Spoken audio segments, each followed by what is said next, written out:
Hi, I'm back. Here's the display box that we opened up yesterday.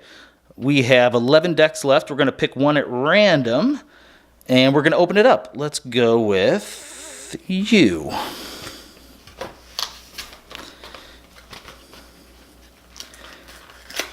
Our last deck from this box was very underwhelming.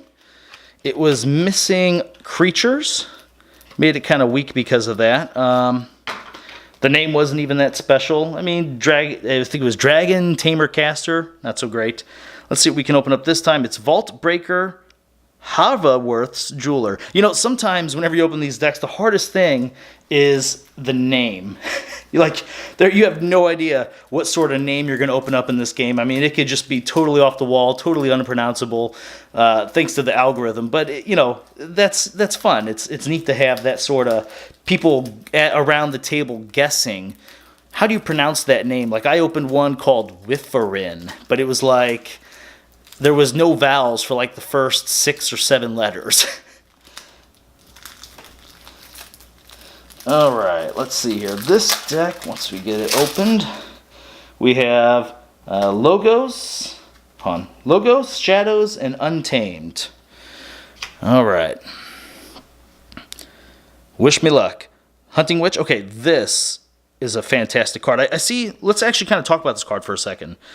Each time you play another creature, you gain 1 amber. I see a lot of people talking about playing this card first turn and then laying out all the other cards. I actually don't believe this is a first turn play, simply because you're allowing your opponent to have a way to interact with it right away.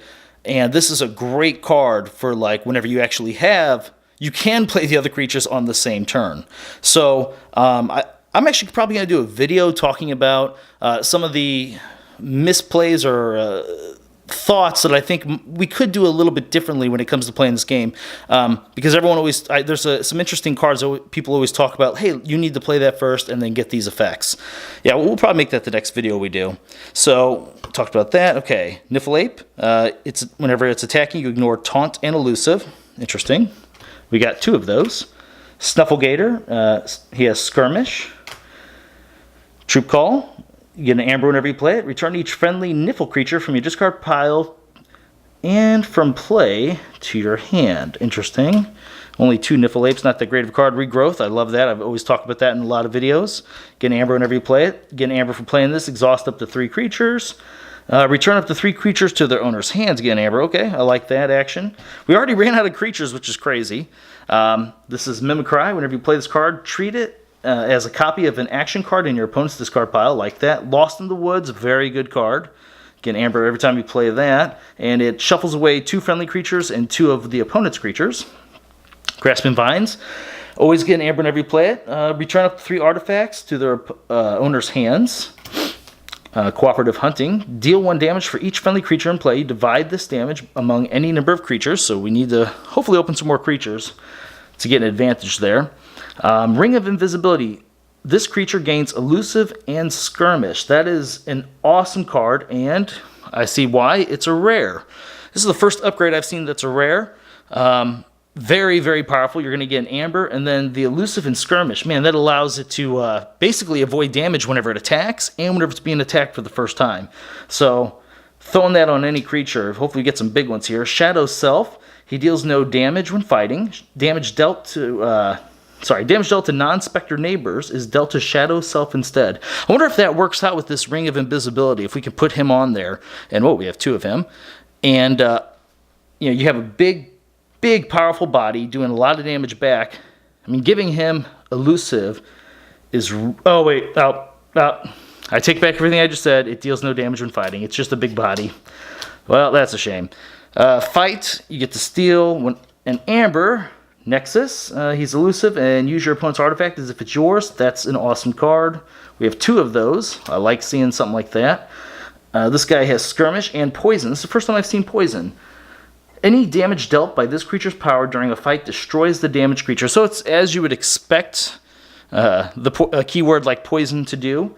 Pretty good. Always being able to take out your opponent's top creature is excellent. Bad Penny. So every time it's destroyed, you return it to your hand. So it's a constant 1 damage or Reaper over and over if you are always choosing Shadows. Your opponent discards a random card from their hand. this is an awesome card. If we had several of those, that would be a great find. Friendly creature captures an amber. Good. 2 damage to each creature. Sacrifice friendly creature. If you do, deal 3 damage to each of those creatures. Okay, now we're to our Logos portion of the deck. Archive the top card of your deck. That's whenever it's destroyed. We have this guy, whenever he fights, he draws a card. He also has Skirmish. Okay, so that's good. First time you use him. So you're able to do 3 damage and draw a card. And we have 2 of him.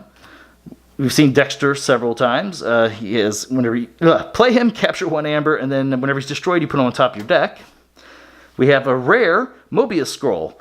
Archive Mobius Scroll and up to 2 cards from your hand. Wow. Wow, okay. Okay, so if you're unfamiliar with the game or you're just kind of getting started, Archive is a very powerful mechanic. It allows you to set some cards to the side, and then on a future turn after you choose your house, you can choose to return every card that's archived to your hand. So the fact that this also archives itself and allows you to put it back into your hand constantly and then have that archive ability over and over, that seems extremely powerful. Library of Babel. It's an action, draw a card. It's pretty good. 2 of those. I like this. Drawing cards is always powerful in card games. This is an item. You destroy a damaged creature. Seems interesting. Library access. For the remainder turn, each time you play another card, draw a card. That's a really interesting card, and I feel like that could be very abusive in this game. Knowledge is power. Choose 1, archive a card, or for each archived card you have, gain 1 amber. Okay, so that's going to go really well with some of these archive cards in that Mobius Scroll, because that's an automatic 3 into your archive. Interdimensional Graft. If an opponent forges a key on their next turn, they must give you the remaining amber. Okay, that's good for overpowered amber decks to get the extras. And Fogify. Your opponents cannot use creatures to fight on their next turn. Well, that's that deck. You know, and what's so great about this is, I feel like I've probably opened, this is like the 5th or 6th deck or so. And so far, I'm still seeing brand new cards. And every deck really does feel like its own entity in this game. It's its very own unique thing. And I can see me pulling out different decks based upon, heck, what my opponents are playing. So it's a lot of fun, and I hope you also go out and play this game as well. It's pretty cheap for an entry point. It's $10, and for that $10, you're going to have a deck that only you get to use, and it's potentially viable. I mean, there is, as I said, there is no. I mentioned in the last video, there is no metagame in a sense. There is no particular deck you're always going to run up against. People aren't going to always have the same exact things they're going to fight you with. So you being able to, just any deck really has a chance of doing well. All right, see you next time.